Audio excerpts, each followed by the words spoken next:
This is not clickbait. In this video, we're going to review the full financials of Slidebean for our most important year. The year when we raised our first $250,000, the year when we grew our subscriptions by 800%. As much as we are open and transparent about many things in our business, we can't release detailed financials for our current company stage. But 2015 was a while ago, so we are okay with you digging through our numbers. So I will be linking this spreadsheet in the video description. So we'd like you to pay close attention to how a financial model works, how a startup distributes its expenses, how much money is required to get a company off the ground, and a reality check on the struggles you'll have to endure as you start your first company. So without further ado, here's Startup Financial Model, Slidebean's 2015 financials.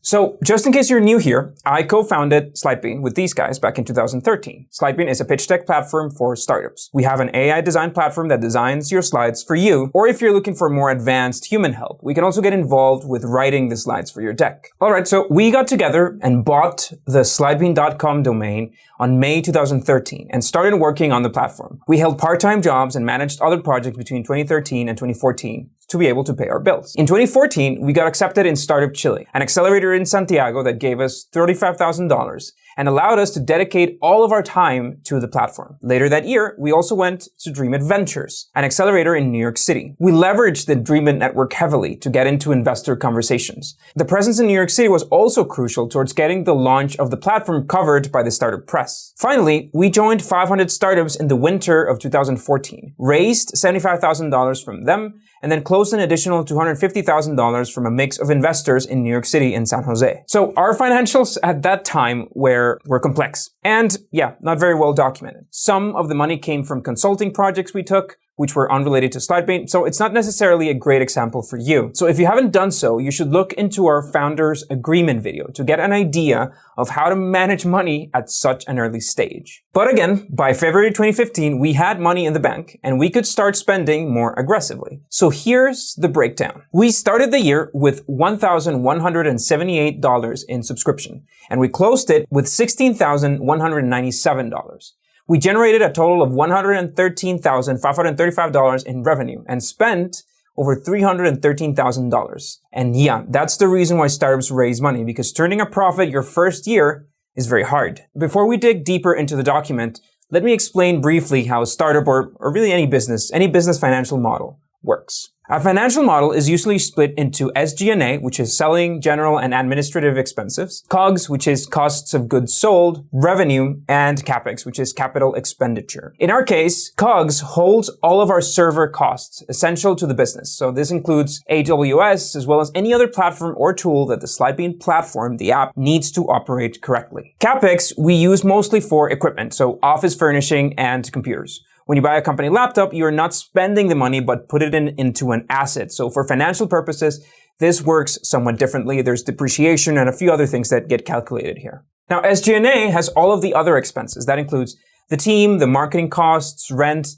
insurance, and services the organization needs to execute its tasks. Finally, the revenue sheet not only has our final revenue metrics for the month, but our financial projections. So we've iterated over many different formulas to calculate our future revenue. As a SaaS business, we can somewhat accurately predict how much renewal revenue we're going to make on a given month based on historical retention rates or churn. For future months, we estimate our revenue based on that and our marketing spend. So we have a formula that estimates the dollars earned in revenue per dollar spent in marketing, including the team, the ads, and so on. If on the SG&A sheet we scale the marketing budget, we see that reflected in the future estimated revenue. This formula assumes, of course, that you can scale your marketing budget with the same efficiency. It would be a bold statement to say that you can, say, triple your spend on marketing and see that reflected in your revenue proportionally. But you can make small percentual monthly increases while adding a variable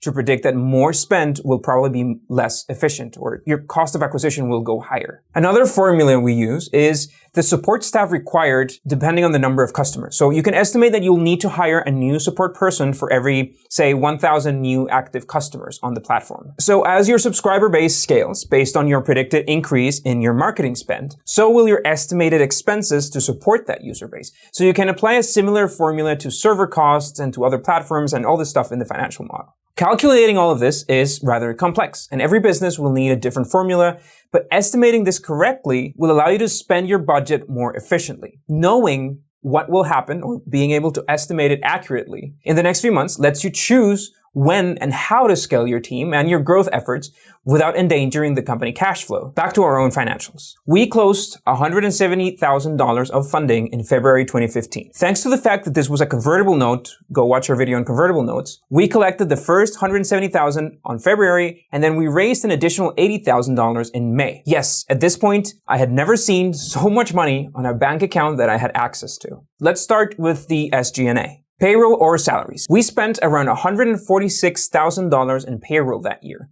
which includes wages and payroll taxes. Founder salaries were close to $93,000 for the year. And you can quickly guess that we allocate around $2,500 per month per founder, or around $30,000 a year. Figuring out founder salaries is hard, and negotiating them with your investors is hard as well. The wage of a founder needs to be enough so you don't have to spend time worrying about your salary. It's also important to understand that this should be good enough to get by, but not to save money. Your savings as a founder are the stock that you own in the company, and it increases in value based on the effort you put in. So during this time, we were partially based in Costa Rica, partially based in California, and in New York. We were exiting the 500 Startups Accelerator at this point. So if it works as a reference, the minimum wage in Costa Rica at that time was somewhere around $700. Whenever we had to spend time in expensive cities, we had a small adjustment to cover the extra cost of staying in that city. Now, being based in Costa Rica has been, by far, one of the core reasons of our success. We've been able to attract great talent at a fraction of the cost of hosting those teams in the US. They are not an outsourced or a remote team, but they're fully embedded in our company culture thanks to the fact that we have a local office there. It was only until late 2015 when we were able to scale our organization. Our logic behind this was that we wanted to prove our ability to scale our user base, and we did. Once we projected good revenue for the months to come, we allowed ourselves to hire new team members. If you look at the financial model doc, you'll also find team members that made more money than me. And that's totally fine at this stage. You, the founder, are betting it all on this company to grow, and you have the upside of being a majority shareholder. If you want to attract talented people, you're going to have to pay them market salaries. The marketing expenses. We spent around $83,000 on paid marketing, plus an additional $4,000 on platforms or tools directly related to marketing. We separate those tools from the rest of the services we use in order to calculate a full cost of acquisition for the month. While we track the effectiveness of each campaign individually, it's essential to know the average cost of a lead and a customer, taking into account everything from the cost of the ads to the team executing the ads to the tools they use to work. For other SG&A costs, there's not a lot to add. You'll find pretty standard business expenses. You'll see some legal costs on the model, mostly related to the documents needed to close the round. Equipment is another highlight worth mentioning, I think. For us founders, we eventually had to upgrade the laptops we were using.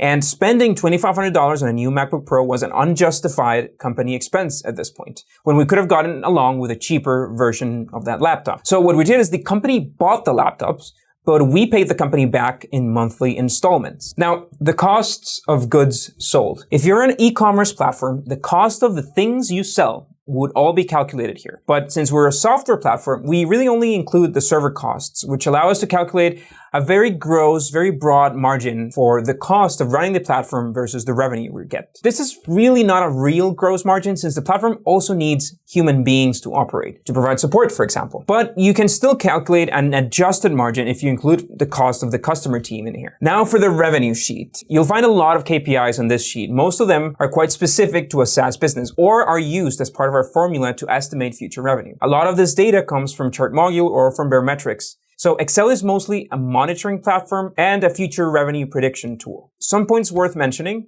Days in the month, when you're making, $5,000 a day, it really makes a difference if the month has 30 or 31 days, or looking at you, February 28. Another useful metrics is the 3, 6, and 12-month trends, which are another good way to determine how things are moving forward and then to implement those trends into your future projections. Alright, so once again, you can download and study our full 2015 financials using the link in the description. As always, if you're one of the first 25 people to sign up to the platform, you'll get 3 months free on Slidebean on any plan. Finally, a new feature is we're going to be holding weekly live sessions answering the questions that we're getting through the week. So be sure to subscribe, leave any other questions you have in the comments, and we'll see you next week.